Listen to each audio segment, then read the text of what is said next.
Hello and welcome back to the Weird and Proud podcast. Ooh.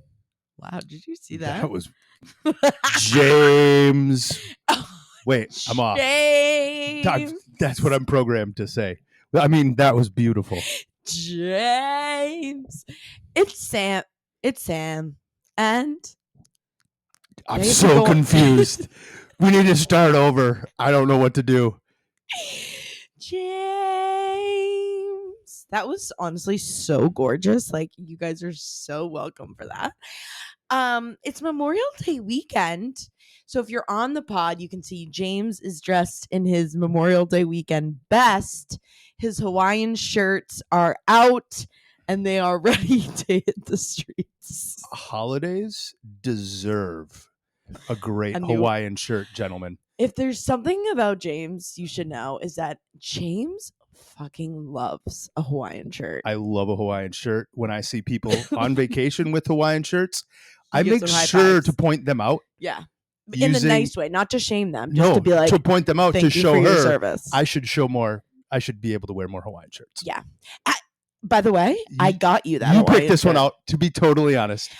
She picked this one. I mean, I wear a lot of weird shit. I feel like you're a Hawaiian shirt guy. I'm a huge Hawaiian shirt guy. And other Hawaiian shirt guys out there, hell yeah. He sees you. I He see sees you. and he validates It's you. not just You a are dad. seen. It's not just a dad thing, which I agree it No, is. no, no. I love that dads have made it super acceptable and they keep wearing it. But I always think about that. But I am a Hawaiian shirt guy. Yeah. 100%. Yeah. Especially in the summer. This is your time to shine. Oh, I love the Hawaiian shirt summers. Yeah. It's, Yeah. you know, women get the summer dresses. Mhm. Guys, we should get our Hawaiian shirts. Sure. Basically the same. It's Memorial Day weekend, and this is coming out on Memorial Day. So happy Memorial Day weekend. Hope you're having a relaxing weekend. And if you're hearing this on a Monday, then we would have been to the Eras tour, the Taylor Swift. The It's Taylor Swift anticipation is weekend, really palpable. palpable. It's a big weekend to be a Swiftie. I mean, I mean, every day is a great day to be a Taylor Swiftie. But particularly, especially for the New York City gals, the tri-state area gals going to MetLife this weekend, it's a big weekend. Is there a little like pressure or stress or Yes. is there that Yes. comes with this too? No, I'm stressed. I'm anxious. I'm excited. I'm feeling all of the things. All the things. Because it is like you've waited for this moment. I know like people who don't like Taylor Swift, like, first of all, get off your high horse. But I know I'm probably being really annoying, but it's like you've been waiting for it. And also mostly because there was supposed to be a Taylor Swift Lovers tour that was happening in summer of 2020, which Correct. obviously, that didn't happen. yeah. So there's just a lot of anticipation. It's like we've been waiting. I mean, haven't seen her on stage since 2019 was when we went to Reputation. Reputation tour. And we went to Reputation, which was, oh my God, like the most insane night. I can't remember if we've talked about that on here. About when we went to Reputation. Maybe was we that do. 2019? No, that was 2018. It's got to be earlier. Yeah, I think it was 2018. It's got to be earlier. So like it's been a long time. She wouldn't have done back-to-back years like 20. No. 19 Yeah. to 20. You're right. She puts out way too good a quality for that kind of turnaround. Right. Way too good a quality. And these aren't just like little concerts. Like these are 70,000. These are epic shows. Yeah. Like, I mean, you guys know, but we did go to Reputation 2018. I blacked out. I'm pretty sure you were. I don't even remember like where you were because I was in my own moment. I had to jump a fence to get back to the hotel. Literally, you guys. So because we were in the rain. James. I jumped a fence. Legally, I think. No. It was pouring. We went to the one in MetLife where it downpoured. Like it was like how it was in Gillette last weekend, if you've been like paying attention. Downpouring. My phone was so fucked. It was, well, also I just had no battery. Like I was an idiot and didn't bring an extra phone one of the portable phone chargers with me. And so I wasn't able to contact James. We got separated and we got a hotel by MetLife that I thought we were just going to be able to walk to after the concert. But there is No. like a freeway that basically kind of surrounds MetLife. So you can't walk anywhere. Like you have to take a car to leave MetLife. You cannot walk anywhere. Oh, you can if you really want to. James said, "Watch me, bitch." James, we had a hotel and James was just like, "All right, I'm going back to," but like you didn't, I think your phone was dead too, right? No, Or I like, just couldn't get a hold of you. yeah, because my phone was fucked. And so he just hopped a fence, goes back to Ran the through a hotel. swamp, jumped a fence, got back to the hotel. Some Ran through a Wisconsin stuff. swamp. So it was actually a good ending to the concert. It was very refreshing. Yeah, except me, who has no phone, could not find you. It's pouring rain. I had, it's like it was, oh my God, literally one of the most stressful. So, but now it's like we've learned lessons. We will never make those mistakes again. We are driving this time. I am bringing extra phone chargers. Thank God it is not supposed to rain, which, I mean, it's fun. Like everyone's like, yay, a rain show. It's special. But like, it is, I mean, It was fun. it was fun, but it's like It's supposed to be gorgeous at the tomorrow, end by of the way. yeah, it is.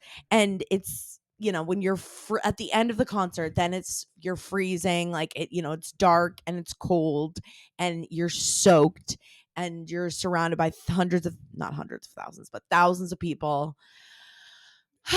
Anyways, so with that being said, yes, I'm anxious. I'm excited. It's a long time coming. It's been a long time coming, but it's you and me.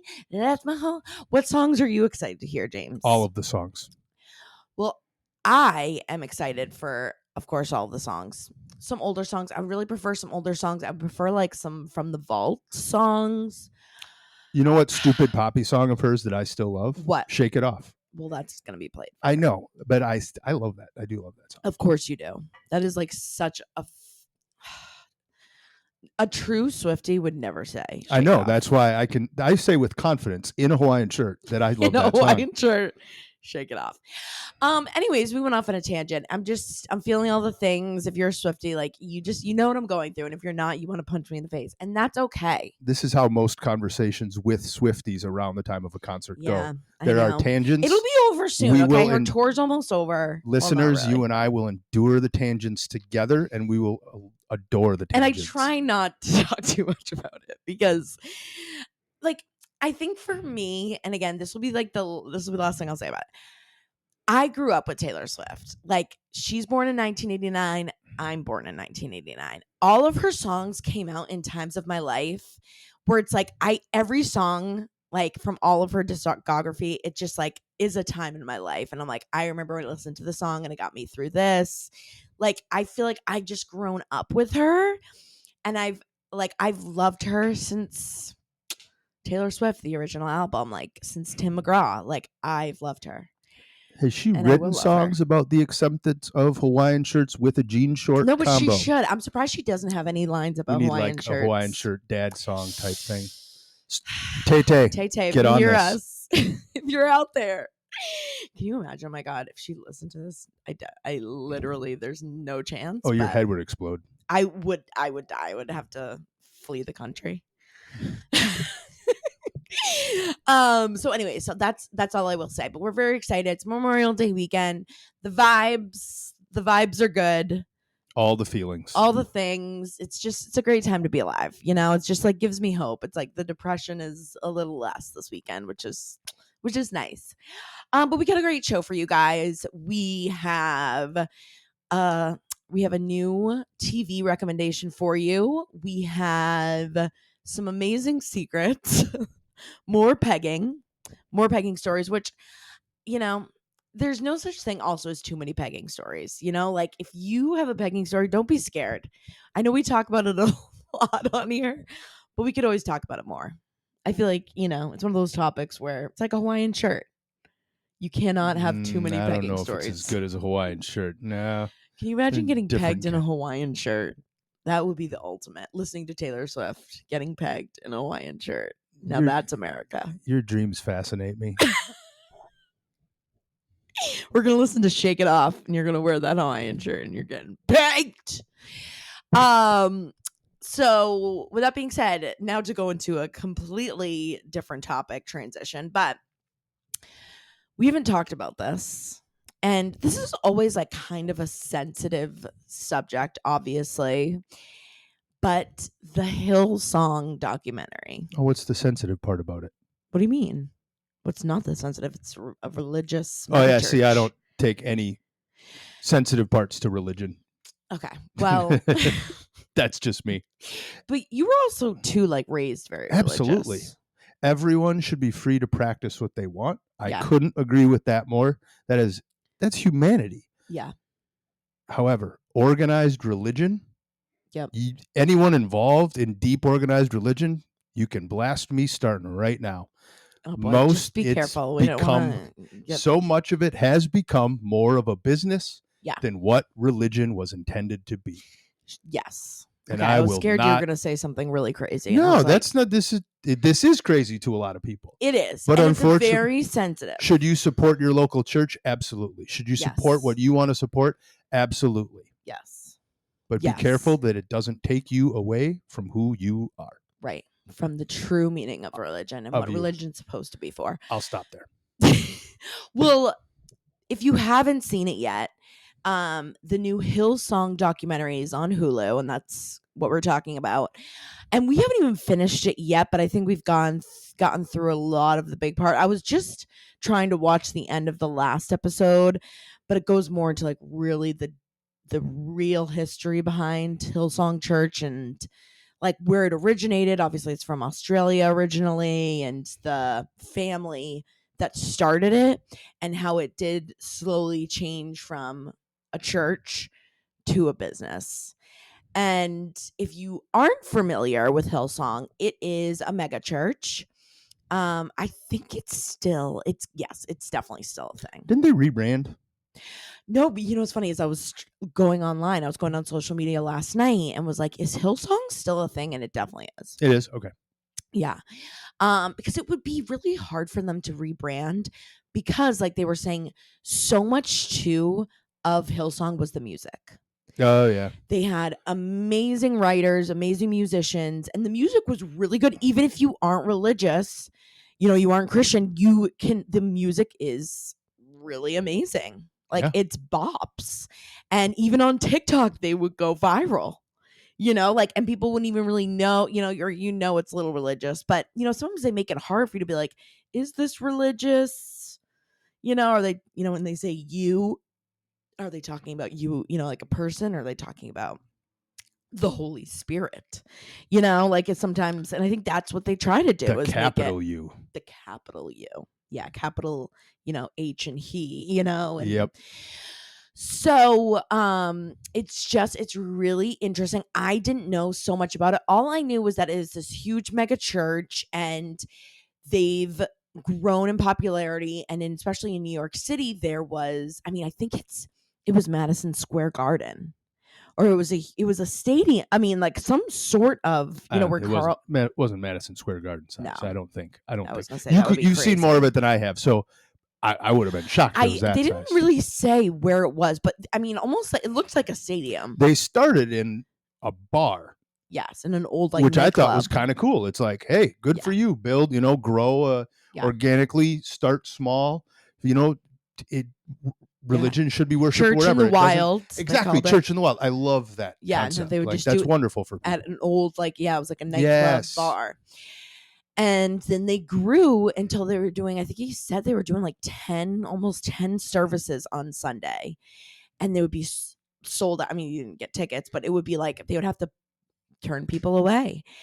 And it was just crazy. And it was really Carl Lentz, who was the pastor of the New York City Hillsong, that really started to put Hillsong on the map because he was just such an amazing speaker, preacher or past, kind of towards the end of it. I think they called him pastors. Was he pastor? I think they called him what the difference is between a worried about preacher the and a pastor. But terminology.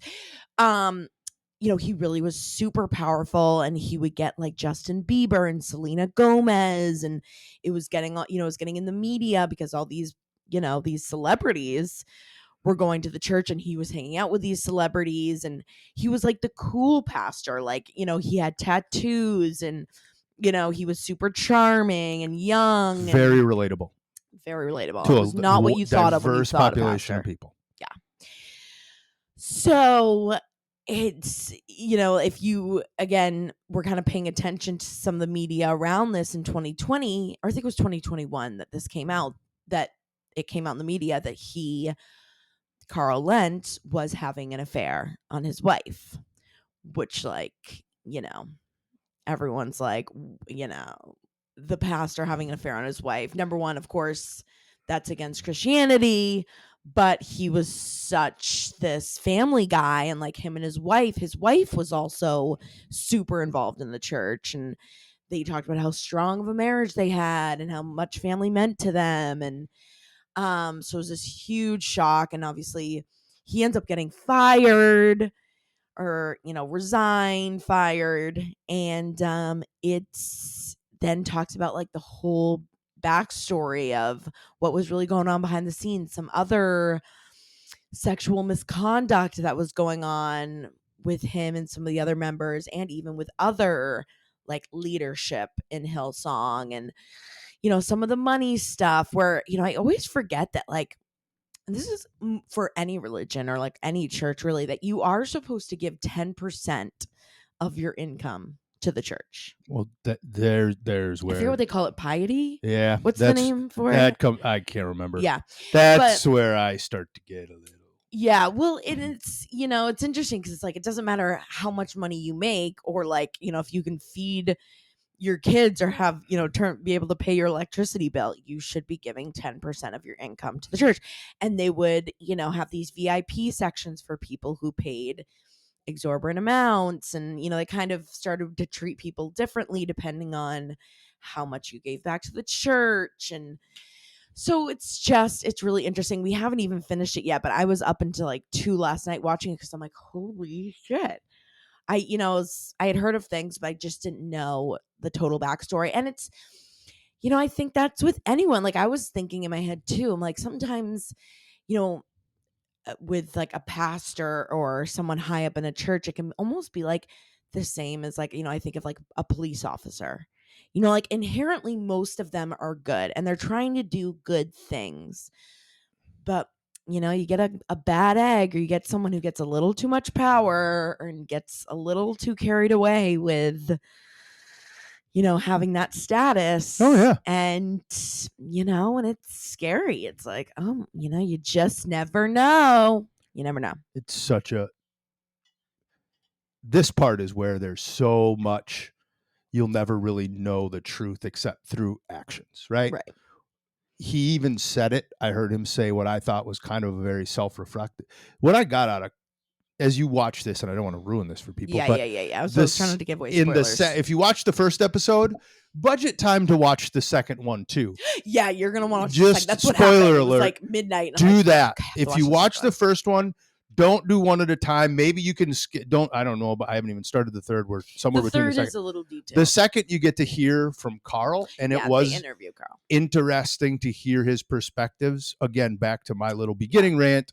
Religion should support your spiritual journey through life, not vice versa. You shouldn't be relying on it. That's my own viewpoint. Anyone can attack me if they want. I'd love to have a discussion about it. But Carl, I think that there were parts of him. Yes, he loved the stardom.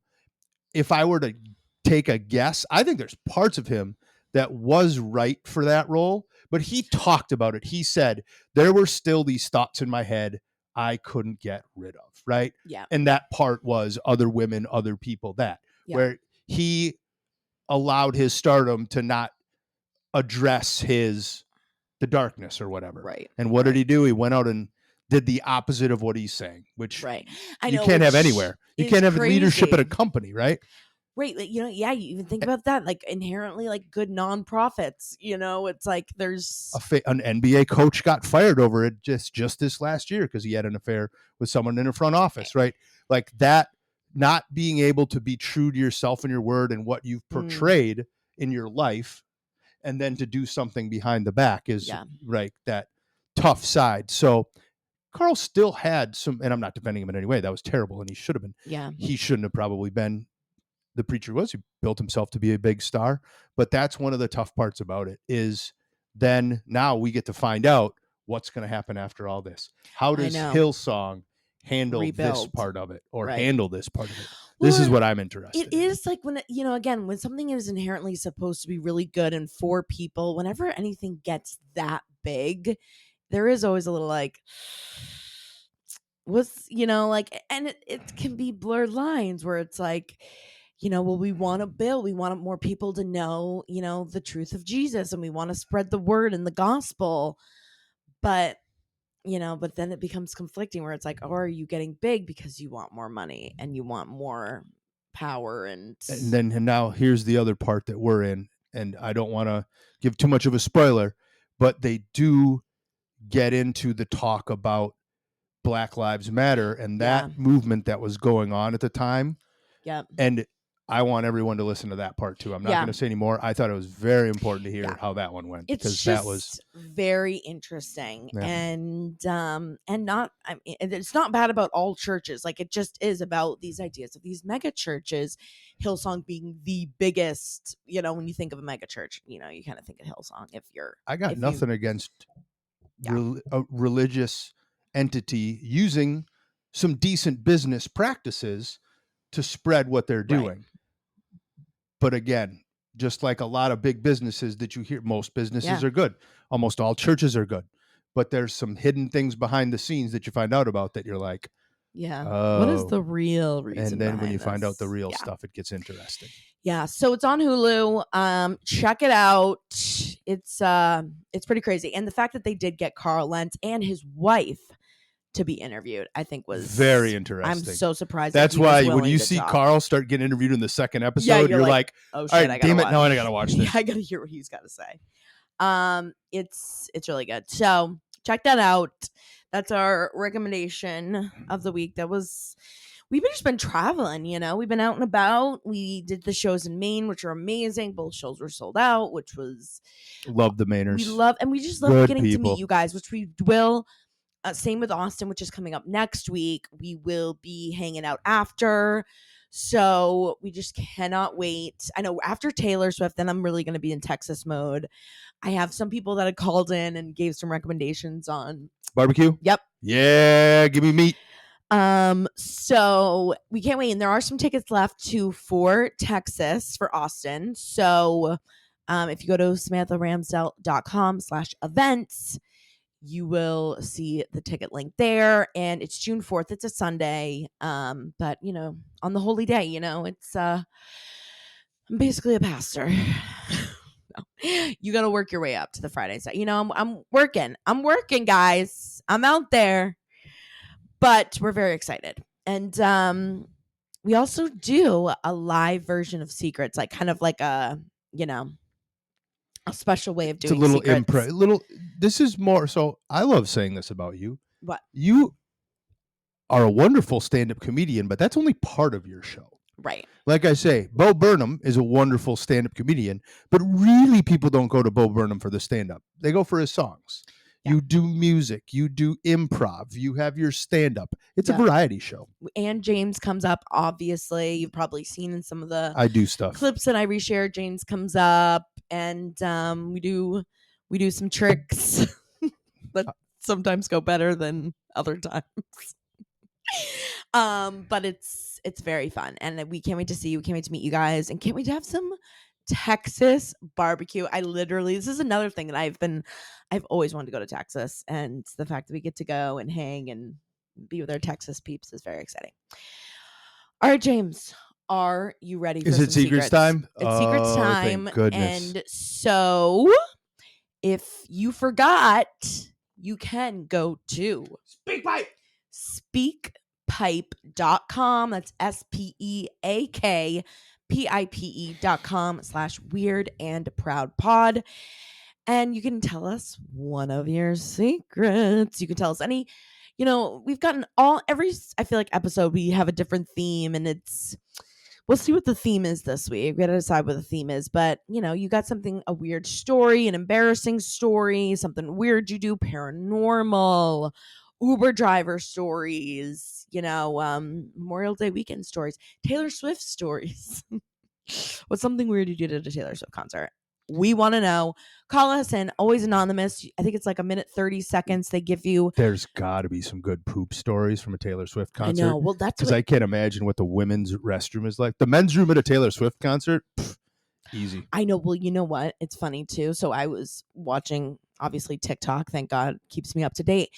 That some women got kicked out of the concert because they were trying to go to the men's room to go to the bathroom. Jesus. I don't care as a guy. Go use our restroom. Well, that's what I'm like. What guy cares? It's no. like no guy's gonna care. And what? And there's like 3 guys there for safety purposes. The Swifties would kick our ass if we tried to keep them from going in the restroom. Yeah, there's a lot of them. But I heard some horror stories. Anyways, I digress. All right. Are you ready, James? Ready. So I'm having sex with this guy on Saturday, and it's like 3:30, 4 in the morning. We must have been going real hard because somehow his Apple Watch called 911. And then this buzzing sound is going off, and it's so loud. I'm like, what the fuck is that? Where is it coming from? We realize his Apple Watch called 911. So he immediately hung up. Couple minutes later, of course, we resume back to fucking. Couple minutes later, 911 calls again. He hangs up. They call back again, and he finally answers and says, "Sorry, 911, I was just having sex," and hung up the phone. It was actually really funny. I hope the 911 dispatchers thought it was funny, and it was actually a really good bang. So, all in all, great night. So, obviously, calling 911, not ideal. Thank God they didn't show up to your house, but pretty funny. And there has been some times that we've called 911 by accident. Hilarious. I'm glad you guys had fun. It sounds like it sounds like it was. It's a great bang. Saturday night. Sounds like you guys were going after it. I think the dispatchers do know that, especially with devices these days, they call 911 more than they need to. I know. I wonder if. Well, I've never really had to call. Thank God. Knock on. You want to make it easy, though. Right. I've never had to actually call 911. Thank God. Actually, have I? I don't think I have. But I'm also pretty sure too, it doesn't go straight to the emergency line. Then those are people who are you're not going to. I didn't even think about that. Yeah, who will dispatch it. But James had called 911 by accident. Remember in Boston? In Boston, yep. When we were wasted, and his phone was going off a million times. I couldn't get, because you have the emergency little slide thing. I know, and I don't know why it was. That's the other thing too. Was on the iPhone, you hit the wrong button. Stinking pattern, and I don't know why that happened. Yeah, I had to apologize to the 911 lady. I'm sure they've probably heard a bajillion stories. Yeah. But so funny. That's hilarious. And glad you had a good night. It sucks that the Apple Watch. I mean, it's a good story, but it does suck that the Apple Watch interrupted it. I know, but you have something to look back on. It makes it memorable. That's for sure. All right. Are you ready for the next one? Ready. Ooh, girl, Sam, I have a pegging story for you. I met this guy through a friend millions of years ago, and we ended up hooking up. And then the next time he came over, we hooked up many of times, but the next time he came over, he straight up asked me, "Can you peg me?" And I was like, well, I knew what it was, but I was like, what? He was like, "Yeah, can you, give it to me in the butt?" And I was like, okay. So I did it, and it was kind of weird. And I was like, I'm not sure how I feel about this. But then the second time he came over, he was like, "Will you do it to me again?" And I was like, "Yeah, okay." And girl, when I tell you I felt like a boss bitch afterwards, the high that I got after many times of doing it, multiple times after that, I felt like, oh, I'm on top of the world. I got this. You can't stop me. I'm a bad bitch. The I'm on top of the world. Slay.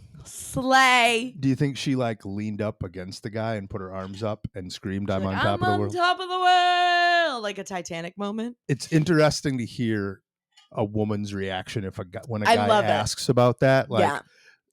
Well, yeah, I think the first time, like our first time. oh, Jesus. She loves to think she has that. James' mom listening to this is like, do you think she's listening to these still? Oh, yeah, every time. I'm so sorry, Kathy. But by the second time, you're like, you know what? I am that bitch. It can be a very powerful thing. Maybe that's what some of these pastors need, is just to get pegged by their women. That's what they need. They just need to be reminded. They just need to know what's up. And it can be very transformational. I'll just say that. And I think some of these women are it's really becoming a thing. When a couple of years ago you'd be like, what is pegging? Now I feel like everyone knows what pegging is. And I want to say part of that is thanks to me. Spreading the good word, spreading the gospel of pegging. For the record, we've never pegged. Wink, wink. That's what he wants you to think. I'm kidding. Just kidding, you guys. You'll never know. You'll never know the truth. No, I'm kidding. Yeah, James' mom. We're joking. This is totally all a joke.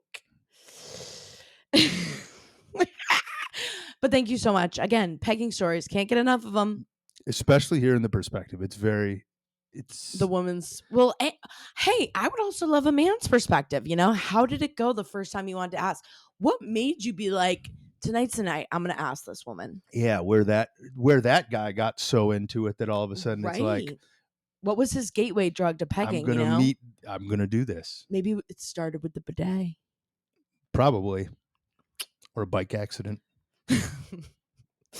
Either one of those. But thank you for calling in. Great stories, right? The voicemails are hitting this week. All right, James, are you ready for the next voicemail? Prepared. Here we go. Hey, Sam and James. I just found your show a few weeks ago, and I have to say I am loving binging all of your past episodes and everything. I don't know how I didn't find you earlier in my life, but I'm so glad I have now. But anyways, as a pelvic floor physical therapist, I have to say I really admire your love for butthole health. And so I just wanted to come in here and give a little PSA to not hold your breath when pooping, people. Okay? You will wreck your pelvic floor. You will wreck your butthole. So make sure you're taking those long, deep breaths while you're pooping. All right? Keep up the good work and keep up that healthy butthole. Love you guys. Now that's a weird and proud call right there. I honestly, this is one of my favorites. That's another thing too. I love some of these like weird jobs and like weird occupations, like a pelvic floor therapist. That is one of those jobs that you're like, oh my God, I forgot. Like, yeah, of course something like that exists. Someone just said there's foot specialists, there's pelvic floor specialists. Yeah. I mean, it is something that a lot of women, after you give birth, multiple kids later in life, early. I mean, I know a lot of friends that have had babies that have all had to see pelvic floor therapists. Mm-hmm. And weirdly enough, it's also important for both sexes because I know I think so a lot much about women, but we for sit men so too, much. for pooping. If you're not getting if you're sitting all day like we do a lot, the pelvic floor deteriorates. It's not as strong and robust. Is that the right word? Right. Try not to be too medical, but right. It loses, just like anything, like any muscle that you don't use, right. You lose functionality. And that call was amazing. Now I'm going to start using pooping as a much more meditative time. Deep breaths, breathe through it. I didn't even know that as a fact. And I like to think of myself as a big butthole girl. Now you're going to add breathing.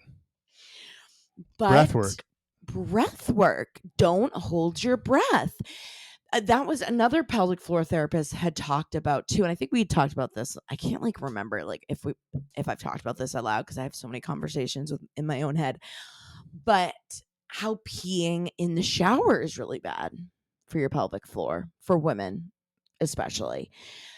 because there is this idea of if you're if the water's running, then you'll kind of be, want to hear water running, which can kind Which of can mess make with you you. pee. Yeah. And if you're not squatting, like women are built To to squat and when pee. they pee.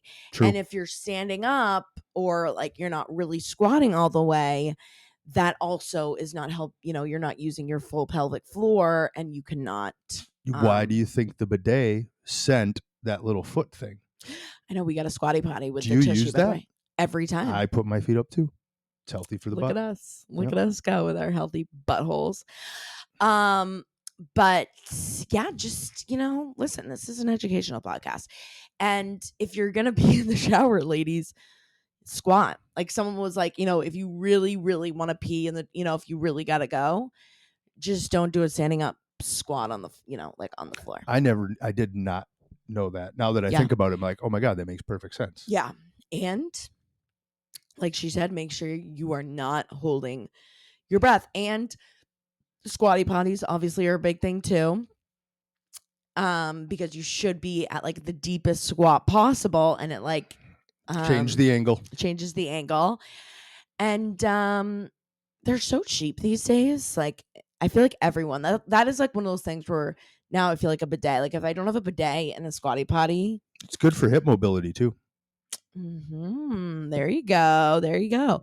So look at that, you guys. If if there are any other tips, pelvic floor therapist, like anything else, like I know I just rattled off, a couple, being a butthole specialist myself, but if there are any other, tips that you have, would love to hear them. Anything that we haven't mentioned before, other than the obvious. That is a great tip. Don't hold your breath, guys. Pelvic floor specialists. How about enemas? Should we be doing I know. like I feel like one that or is two a year? That is the new hot thing right now. It should have been for a long time, I think. Well, some people that say it really is like not that great for you. It does not doing it very often. No, and I mean like once a year. Does it even maybe help? Once or twice a year. There are like some influencers that, of course there's like this coffee enema thing. Oh, and there's some influencers that, are health influencers. You mean they're trying to lose weight to just stay in shape? Yeah, or just say that it gets out all the toxic there's a difference stuff. I do it like once a week. There's a difference between like weight loss and the physical, like the appearance side, but what's the actual like physiological cellular health side? Right? Where would that help? I'd love to hear more from this expert about enemas. Yeah. By the way, when are you getting your first colonoscopy? I feel like you're due. Probably. James never goes to the doctor. No. James, I forgot about that. Like, you're getting up there. Yeah. It's time for your colonoscopy. It's time to shove something up your ass again. I've had a prostate exam. When? When I was 35. Yeah? Yeah. Did you? Are you sure? So 10 years ago? Just about. Why are men the worst at going to the doctors and going to the dentist? Why do you think that is? Is there like some deep trauma that you have? Deep like trauma. Did something happen to you like at the doctor, the dentist, that you just never want to go? I don't know. I think there's plenty of guys that are much more regular about it than I am. Yeah, you just don't want to. It's a little bit how I grew up. My dad was my doctor. Right. So that's why I saw the doctor regularly. Right. When I needed blood work done. That's why I'm confused, because your doctor. When I needed blood work done, he'd take blood. His dad was a doctor, his mom is a nurse, and James has not stepped in to any medical facility in over 10 years. 9 years? 9 years. I went to the dentist 2 years ago. Ladies, if you feel me, I'm not great at it. I can be better. I think like that's like why women like end up just doing so much, because like I just feel like I'm gonna call the dentist for you and just force you to go and call the doctor. Like I think I'm just gonna start calling for you because I just know you're not going to. Little fuckers. Why, men? Why? Why are guys? men? I apologize for bringing most of the guys out there. I'm sure they do a great job with it. So no, it's probably just ladies. me. It's time for you to harass your men about if they've gone to the doctor or the dentist lately. Go start a fight today. Go start a fight. I'm in the mood to fight. It's freaking Swifties. Yeah, if you want to go, if you're, you just want to get some anger out and you want to go yell at your man about something, go yell at him about the doctor, because I'm sure he has not been. Because I go every year. I go to the dentist twice a year, and I go to the doctor and a GYN once a year. Both You're once a year. amazing. I know. Yeah, I just wanted to hear you say how amazing I am. But James, for real, I'm gonna go call after this, and we're gonna go fight about it after. We had some amazing stories today. If you guys want to call in and tell us a weird story, tell us something your man does that really grinds your gears. Would love to hear some grinding gear Who's stories. woman out there who's has a man that has not been to the doctors in over 9 years? Who can beat James? If there's any man out there that has not been to the doctor in over 9 years, I want to hear about it. Okay? And I want to know why. I just want to know why. You have health insurance. You have time. You know it's good for you. What is the hang up? I want to know. And I'm going to get to the bottom of it. I'll think about a better answer for next episode. Yeah, I want you to think reasons. about it. By the next episode, you will have a doctor's and a dentist appointment on the books. Or I will give you a colonoscopy myself. I will flush out your butthole so hard. I've given myself an enema before. That's not hard. Okay, who hasn't? That's easy. I give myself an enema every morning with my bidet. No, I mean a real one. I don't know. That thing goes pretty fast. I need to find a better angle then, because I haven't got it to that level. If you're doing that. Also, by the way, it's getting like, this is probably gross. It's getting like a little sticky. It's wider. What do you mean it's wider? The stream is wider. I need to look at that. I like it. Wider and I bigger, like a laser focus. No, you want as much, what is it? Surface area? Surface area, that's the word. As much surface area. But the other day, it's very easy for like I don't even know what you call it. Like basically the dial? The dial, the top comes off. Yes. It wasn't recently, but then the top, like, I wish I could explain it, and like this is hard to explain, but like the top came off and while it was on like high pressure, and it fell like in front of me. So I'm like, I did the same thing. Am I gonna I got water everywhere. I had to clean it up afterwards. Fuck. I did the exact same thing. So I gotta figure out why that keeps falling off. It was over a month ago, but it was definitely within the last couple of months. I meant to ask you if that had happened to you. Absolutely. The little dial came off. I pulled it right off, and it fell out of my hand, and it went behind the toilet. Yeah. So it fell and rolled backwards. What the hell am I gonna do? So I'm like, I can't leave the toilet. I couldn't look. I couldn't see it. So I had to turn my head around, and it's not easy, water went everywhere. To have a clean butthole. But anyways, so yeah, make sure you call in too. Speakpipe.com/weirdandproudpod. Leave us a voicemail. Come see us live in Austin, Texas. And if you're not in Austin, just maybe come to Austin. Let's hang out. Let's go to a rodeo. Let's eat some meat and drink some drinks. Some meat, ride some bulls. Go crazy. SamanthaRamsell.com/events. We hope you guys have an amazing Memorial Day weekend. Hopefully you get some good food, you get some good sun, you get some relaxed time. And if you're lucky enough, maybe you get to go to Taylor Swift. You get to go to the MetLife this weekend. Make sure you're watching my stories. Or if you hate Taylor Swift, make sure you're muting me. Don't unfollow me. Just mute me. Or just don't check my stories, because I'm going to be annoying. We love you guys so much. Swiftie mode commence. Swiftie mode has been initiated. We love you guys so much. We will see you next week. And stay weird. Love you, weirdos.